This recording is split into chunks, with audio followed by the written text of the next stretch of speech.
Maximising returns, सबको ये चाहिए होता है कि उसका रिटर्न ऑन इन्वेस्टमेंट ज़्यादा से ज़्यादा हो। तो उसके लिए हमें रेजिडेंशियल चुनना है या कमर्शियल चुनना है, और चुनना है तो किन किन चीज़ों को ध्यान में रखना है कि आपको मैक्सिमाइज रिटर्न मिले। आज हम इस वीडियो में पूरा आपको यही बताएंगे कि कैसे हमें मार्केट को एनालाइज करना है, क्या कमर्शियल प्रॉपर्टी के अंदर चीज़ें हमें देखनी है और क्या रेजिडेंशियल प्रॉपर्टी के अंदर चीज़ें हमें देखनी है, और ऐसे कौन कौन से फैक्ट्स हैं जो हमें हमेशा इन्वेस्टमेंट करते टाइम कंसिडर करने हैं। आज पूरा मैं आपको इसी के ऊपर डिटेल में बताने वाला हूं। चलिए शुरू करते हैं। नमस्कार, मैं हूं प्रदीप मिश्रा। प्रॉपर्टी मिश्रा शो में आपका स्वागत है। यहां हम आपको प्रॉपर्टी और प्रॉपर्टी मार्केट की हकीकत बताते हैं। नो बकवास, डायरेक्ट काम की बात। चलिए शुरू करते हैं। सबसे पहले रियल एस्टेट इन्वेस्टमेंट की जब बात आती है तो कमर्शियल और रेजिडेंशियल प्रॉपर्टी, इस बीच में चॉइस करना एक बहुत इंपॉर्टेंट फैक्टर है। क्यों? क्योंकि उसका इम्पैक्ट सीधा रिटर्न ऑन इन्वेस्टमेंट के ऊपर पड़ता है। एक कैसी प्रॉपर्टी हम खरीदें, उस पर हमें बेस्ट से बेस्ट हायर रिटर्न्स मिले, उसका बेस्ट पोटेंशियल हम यूज़ कर पाएँ, ये सबकी चाहत होती है। तो इसीलिए हमें हमेशा मार्केट डायनामिक्स को कंसिडर करना चाहिए और पर्सनल फाइनेंस फैक्टर्स जो हैं, जिससे कि हम एक इन्फॉर्म डिसीजन ले पाएँ, इसका हमें हमेशा ध्यान रखना चाहिए। आज वो सारे पॉइंट्स जो पर्सनल फाइनेंस में आपके लिए इम्पॉर्टेंट फैक्टर हैं, जिससे कि आप नेविगेट कर पाएँ कि complexity of real estate investment क्या है, आपको कैसा करना है। आज उस पे हम धीरे धीरे आगे बढ़ते हैं। इसके लिए हमें सबसे पहले मार्केट डायनामिक्स को समझना है, उसे एनालाइज करना है। कमर्शियल और रेजिडेंशियल प्रॉपर्टी दोनों के डायनामिक्स अलग है, दोनों का पर्पस अलग है और दोनों की फंक्शनैलिटी अलग है।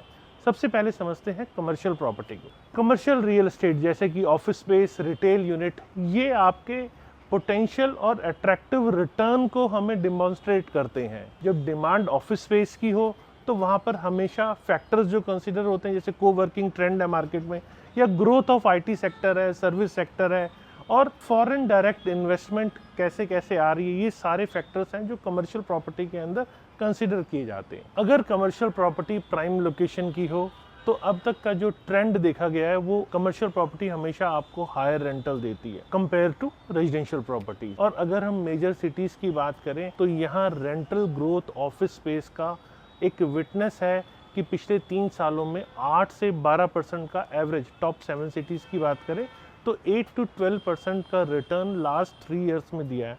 तो ये एक अच्छा खासा रिटर्न माना जाता है। और उसके बाद real estate investment trust, crowd funding, ऐसे कुछ ऑप्शंस हैं, ऐसे प्लेटफॉर्म्स हैं जो कि इन्वेस्टर्स को और अट्रैक्ट करते हैं। मतलब उसके लिए आपको बहुत ज़्यादा पूंजी लगाने की ज़रूरत नहीं है। आप लिमिटेड पूंजी में भी ऐसे कमर्शियल रियल एस्टेट प्रोजेक्ट्स के अंदर इन्वेस्टमेंट कर सकते हैं, जहां पे आपको आने वाले टाइम में अच्छा रिटर्न भी आप बुक कर पाएं। चलिए बात करते हैं रेजिडेंशियल प्रॉपर्टी की। जब हम रेजिडेंशियल प्रॉपर्टी की बात करें तो उसके अंदर अपार्टमेंट, हाउस, कंडोनियम, ये एक पॉपुलर चॉइस है जिसे लोग इन्वेस्टमेंट के अंदर कंसिडर करते हैं। तो इसमें property value appreciation growing cities के हिसाब से दिखता है, लेकिन वो थोड़ा सा लॉन्ग टर्म ग्रोथ हमें मिलती है।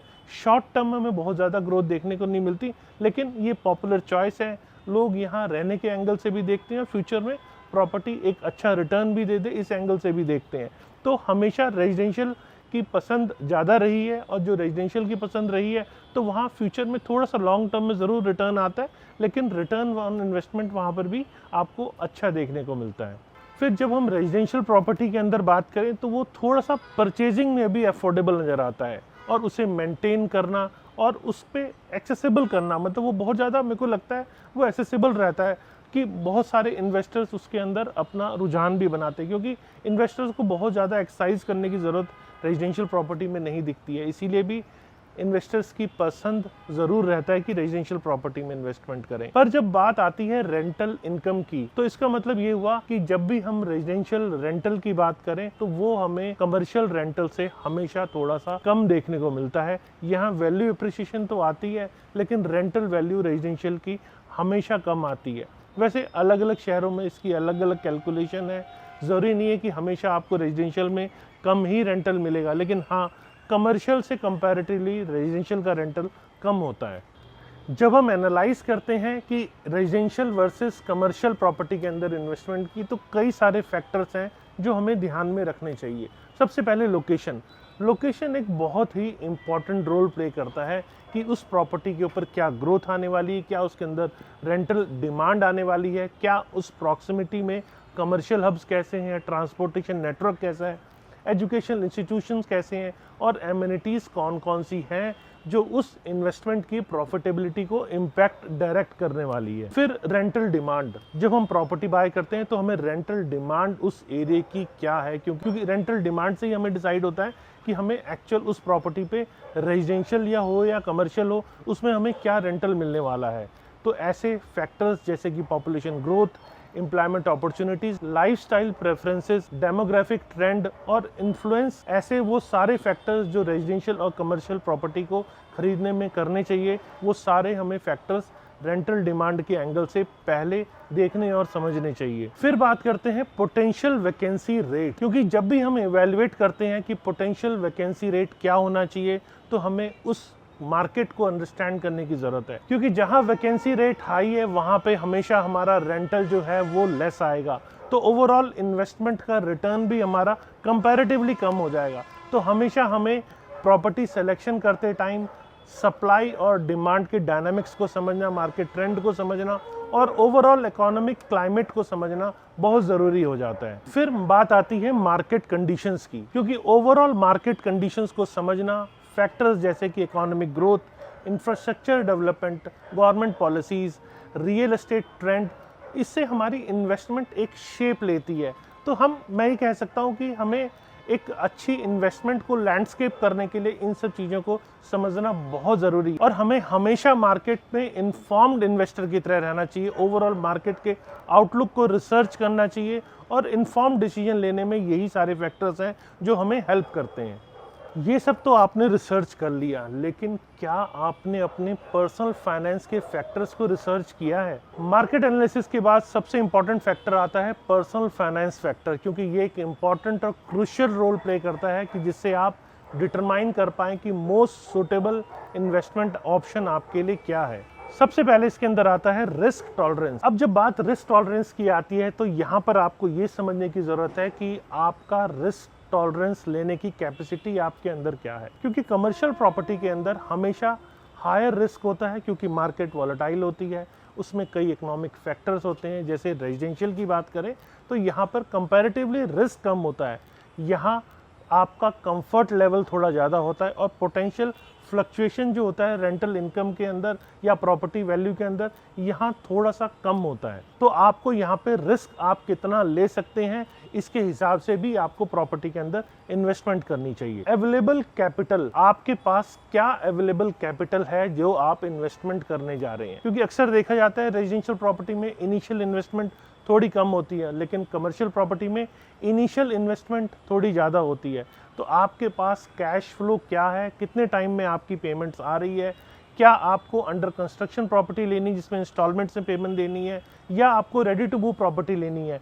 ये एक इम्पॉर्टेंट डिसीजन है जो आपको आपके पास कैपिटल कितना अवेलेबल है उस हिसाब से ही ये सारे पॉइंट्स कंसिडर करके अपनी फाइनेंशियल कैपेसिटी को चेक करके और उस हिसाब से आपको अपनी सारी इन्वेस्टमेंट्स को अलाइन करना है कि जिससे आपका budget long term financial goal के हिसाब से एस्टैब्लिश हो पाए। हमें हमेशा ध्यान रखना चाहिए कि हम सारी इन्वेस्टमेंट करने के टाइम पर या उसके बावजूद भी हमेशा इन्फॉर्म्ड रहना है मार्केट आउटलुक को लेकर, क्योंकि अगर हम मार्केट आउटलुक को लेकर इन्फॉर्म नहीं रहे तो शायद हम अपनी इन्वेस्टमेंट को अच्छे से मॉनिटर नहीं कर रहे हैं। और मॉनिटर करना है, हमें फोरकास्ट करना है कि हमें क्या फ्यूचर में वहाँ रेंटल इनकम आ पाएगी, क्या प्रॉपर्टी के अंदर एप्रिसिएशन आ पाएगी, क्या इकोनॉमिक इंडिकेटर्स हैं, क्या इमर्जिंग ट्रेंड है जो हमारी प्रॉपर्टी की परफॉर्मेंस को, चाहे वो कमर्शियल हो या रेजिडेंशियल प्रॉपर्टी हो, हमारी प्रॉपर्टी की परफॉर्मेंस को वो कंडक्ट करे। और ये सारी चीज़ें हमें अच्छे रिसर्च करके ही प्रॉपर्टी को बाय करना चाहिए, क्योंकि अगर हमारे पास रिसर्च अच्छी नहीं है तो हमें अच्छे कंसल्टेंट या अच्छे एक्सपर्ट से बात करके और फिर इन्फॉर्म्ड डिसीजन लेना चाहिए। तो अब बात करते हैं पूरे सारांश की। देखिए, यहाँ पर हमें हमेशा रियल एस्टेट के अंदर इन्वेस्टमेंट करते time maximise return on investment के लिए मार्केट डायनामिक्स को स्टडी करना है, अपने पर्सनल जो फाइनेंस के फैक्टर्स हैं, क्योंकि ये भी एक इम्पॉर्टेंट रोल प्ले करते हैं, इसको स्टडी करना बहुत ज़रूरी है। और कमर्शियल प्रॉपर्टी हमेशा हायर रेंटल देती है, लेकिन साथ में उसके थोड़ा रिस्क भी इन्वॉल्व होता है, इनिशियल इन्वेस्टमेंट भी थोड़ी ज़्यादा रिक्वायरमेंट होती है। वहीं रेजिडेंशियल प्रॉपर्टी की अगर हम बात करें तो थोड़ा सा वो मोर एसेसिबल होता है और लॉन्ग टर्म में ज़रूर उसके अंदर एक अच्छी अप्रिसिएशन भी मिलती है। तो हमेशा एक वेल इन्फॉर्म्ड डिसीजन लेने के लिए ये सारी चीज़ें अलाइन कीजिए और अपने फाइनेंशियल गोल्स और एस्पिरेशन के लिए आप हमेशा इन फैक्टर्स को कंसिडर करने के बाद ही आप प्रॉपर्टी बाय करें। उम्मीद है आपको मेरा वीडियो पसंद आया होगा। अगर वीडियो पसंद आया तो लाइक कीजिएगा, कमेंट करके भी बताइएगा आपको वीडियो कैसा लगा। फ्यूचर में और ऐसे वीडियोस देखने के लिए सब्सक्राइब कीजिए और कमेंट करके जब आप बताते हैं कि वीडियो कैसा लगा या आप किस टाइप के और इन्फॉर्मेशंस आप मुझसे जानना चाहेंगे, तो मेरे को लगता है कि हाँ, मैं भी इन चीज़ों को आपके सामने लेकर आऊँ और आपको मैं सजग बताऊँ, क्योंकि हम प्रॉपर्टी इन्वेस्टमेंट से रिलेटेड हर वो छोटी से छोटी बड़ी चीज़ आपके सामने लेकर आते हैं जिससे आपकी मनी 100% सेफ हो पाए और आपको फ्यूचर में ज़्यादा से ज़्यादा रिटर्न ऑन इन्वेस्टमेंट मिले। नमस्कार, जय हिंद।